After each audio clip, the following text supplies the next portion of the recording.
નમસ્કાર ખેડૂત મિત્રો, પરફેક્ટ એગ્રી મોલની આ યુટ્યુબ ચેનલમાં આપનું હાર્દિક સ્વાગત છે. જમીન જેટલી ફળદ્રુપ, જેટલી તંદુરસ્ત, એટલી ખેતી કરવાની મજા કંઈક ઓર જ છે. ખેતીની અંદર મહત્ત્વનો પાયો છે તે જમીન છે. જમીનને ફળદ્રુપ રાખવી એ ખરેખર આપણી અત્યારના સમય પ્રમાણે મોટી જિમ્મેદારી છે. તો ઘણા બધા મિત્રોનો મારી પર ફોન આવતા હતા અથવા ઘણા બધાએ સજેશન કર્યું હતું કે તમે એક એવો વિડીયો બનાવો કે જમીનને ફળદ્રુપ બનાવવા માટે, જમીનને જીવંત બનાવવા માટે શોર્ટકટમાં, ટૂંકા ગાળામાં આપણે કઈ રીતે કરી શકીએ ફળદ્રુપ, અને જેમાં કોઈ વધારે કોઈ લાંબી મેથડ ન હોય એવો એક ફોર્મ્યુલા બતાવો. તો આજે આપણે એક એવી ફોર્મ્યુલા બતાવવા જઈ રહ્યા છીએ કે જે ખર્ચાની દ્રષ્ટિએ જોઈએ તો પણ ઓછું ખર્ચાળ છે અને ટૂંકા ગાળાની અંદર આપણે જમીનને ફળદ્રુપ બનાવી શકશું. તો આપણે એની આજે આપણે રીત જોઈએ છીએ. મિત્રો, આ છે કામા ઇન્ટરનેશનલ કંપનીનું હરે કૃષ્ણ નામની પ્રોડક્ટ કે જેમાં 108થી વધારે પ્રકારના બેક્ટેરિયાઓ, જે માઇક્રોબ્સ છે આની અંદર, બરાબર, જે ટૂંક સમયની અંદર ટૂંકમાં આપણે પાણીમાં એને વધારે વ્યવસ્થિત દ્રાવ્ય બનાવી અને આપણી જમીનમાં આપી અને ટૂંકા ગાળાની અંદર આપણે જમીનને ફળદ્રુપ બનાવવા માટેનો આ એક સરસ મજાનો એક ફોર્મ્યુલા છે. એ કઈ રીતે તૈયાર કરવું એનું આપણે જે વિગતવાર થોડીક આપણે માહિતી પણ લેશું અને જોશું પણ ખરા. સૌથી પહેલાં તો જે છે ને, આ બેક્ટેરિયાનો ખોરાક છે, બરાબર, ડૉક્ટર મંથન. આ મંથન જે છે એ બેક્ટેરિયાનો ખોરાક છે. એ સૌથી પહેલાં ને પાણીમાં આપણે એને થોડો તો આમને પાણીમાં ઓગાળી સૌથી પહેલાં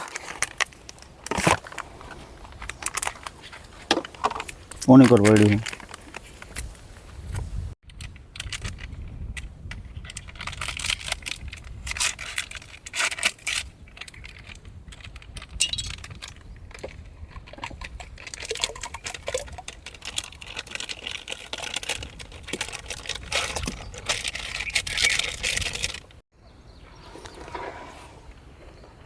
આવી રીતે એક ડોલમાં આ જે મંથન જે પ્રોડક્ટ હતી, જે બેક્ટેરિયાનો ખોરાક છે, એને એક ડોલમાં વ્યવસ્થિત હલાવી નાખવાનું. એટલે અને પછી આ વ્યવસ્થિત ઓગળી જાય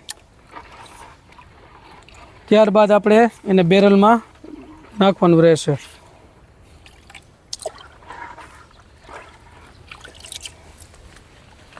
હવે આ પાણીના બેરલ છે. આ પાણીના બેરલની અંદર આપણે આ જે પેકેટ ઓગાળ્યું એ પેકેટ ઓગાળી અને પહેલાં પાણીના બેરલમાં નાખી દેવાનું છે. આપણે પાણીનામાં નાખી દઈએ.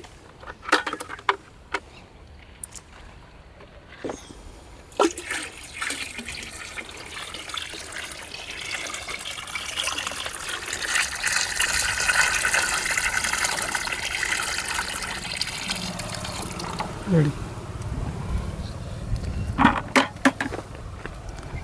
પાણીમાં નાખ્યા પછી ત્યારબાદ આપણે જે આ પ્રોડક્ટ છે એને ખોલી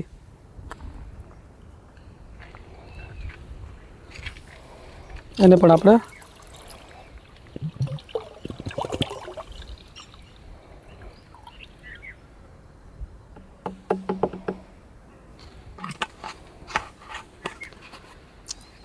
આવી રીતે આ મિલાવી અને ઓછામાં ઓછા 24 કલાક પડ્યા રહેવા દેવાના.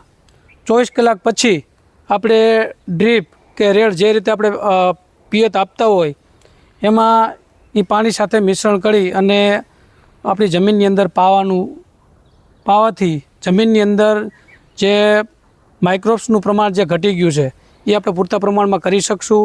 અને જમીન જે અત્યારે ધીમે ધીમે જે બંજર થતી જાય છે એ જમીનને આપણે ફળદ્રુપ બનાવી શકશું. અને ભવિષ્યમાં દરેક પાકની અંદર સારું એવી ટૂંકમાં આપણે ઉત્પાદન લઈ શકશું.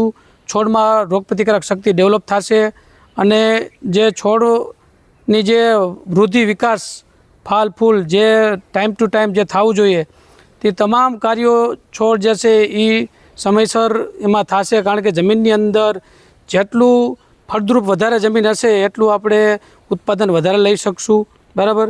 અને આની પહેલાં આપણે જે ખેડૂત આપણી સાથે છે એમની સાથે પણ થોડીક ચર્ચા કરશું. અત્યારે આપણી સાથે છે વાંકાનેર તાલુકાના પીપળિયા ગામના ખેડૂત રિયાઝભાઈ. આપણે એમને પૂછીએ કે રિયાઝભાઈ, તમને ટૂંકમાં બેક્ટેરિયા જમીનમાં પાવું જોઈએ આવો વિચાર તમને ક્યાંથી આવ્યો? પહેલાં તો ઇકબાલભાઈ, આ પ્રોડક્ટની માહિતી તમે આપી એ બદલ તો આભાર તમારો. હા. પણ પહેલે તો મારે પોરસાલ જે બેક્ટેરિયા આપણે ટ્રાઇકોમોડા અને સુડોમો પાયા, મારા સુકારાના પ્રશ્ન ઘણા હતા. હા હા હા. અહીંયાથી મને જે રિઝલ્ટ દેખાણું અને 19 સાલ જે કપાસની અંદર રિઝલ્ટ દેખાણું એમાં બહુ સારું છે. હા હા. ને તે પછી પરફેક્ટ એગ્રી મોલમાં હું ગયો. મેં કીધું કોઈ રિઝલ્ટ એવું સારું મળે એવી પ્રોડક્ટ બતાવો જમીનની અંદર બેક્ટેરિયા પાવાથી, ત્યાં બેક્ટેરિયાથી જમીન સુધરે છે, તો આપણને એવી સારી પ્રોડક્ટ બતાવો.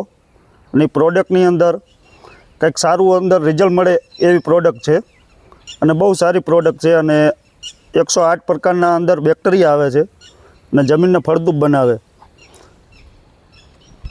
બરાબર. ટૂંકમાં ગયા વર્ષે તમે જે ટ્રાઇકોડર્મા અને સુડોમોનસનું ડ્રિન્ચિંગ કર્યું અને જે સુકારો હતો એ કંટ્રોલ થઈ ગયો, એટલે તમને ટૂંકમાં જે બેક્ટેરિયા ઉપર એવું લાગ્યું કે બેક્ટેરિયા વગર હવે ખેતી કરવી અઘરી છે.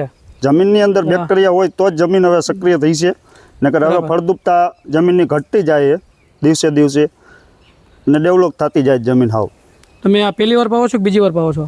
આ બીજી વાર હવે પાઈ છે. બરાબર. ટૂંકમાં તમને પૂરેપૂરો સંતોષ છે? હા, પૂરેપૂરો સંતોષ છે. બરાબર. મિત્રો જોયો ને એમાં કેટલી એકદમ આસાન રીત છે કે એમાં કોઈ પણ વ્યક્તિ આસાનીથી ટૂંકમાં એ બેક્ટેરિયાનું વ્યવસ્થિત ગોળ તૈયાર કરી શકે છે.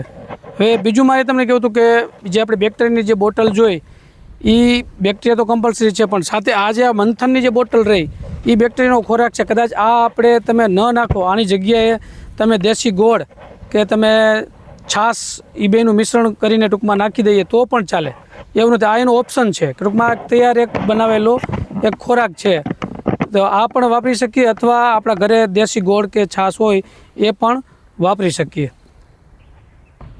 મિત્રો આની અંદર હજી સુધી કોઈ જાતના રાસાયણિક ખાતરનો ઉપયોગ કરેલ નથી.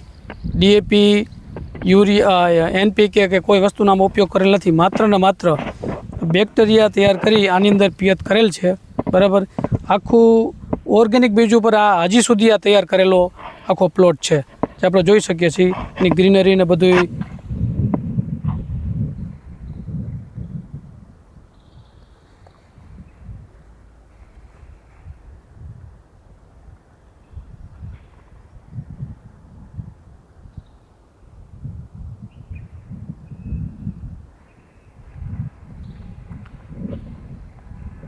હજી સુધી એવા પ્રોબ્લેમ આવ્યા નથી આની અંદર કે જેના કારણે છોડને કોઈ તકલીફ થઈ હોય કે એવું. હજી સુધી એકદમ નોર્મલ જે છે નોર્મલ હાલતમાં જ જોવા મળે છે. પછી એક પણ દવાનો સ્પ્રે પણ કર્યો નથી. ખૂબ સારું કહેવાય. ટૂંકમાં રોગપ્રતિકારક શક્તિ ડેવલપ, તમે જેટલું કેમિકલનો ઉપયોગ વધારે કરો એટલું રોગપ્રતિકારક શક્તિ આમને નબળી પડશે. જેટલું તમે ઓર્ગેનિક બેઝ ઉપર હાલશો એટલું રોગપ્રતિકારક શક્તિ આમાં જળવાઈ રહી છે છોડની. એ તો સત્ય જ છે. ખૂબ ખૂબ ધન્યવાદ.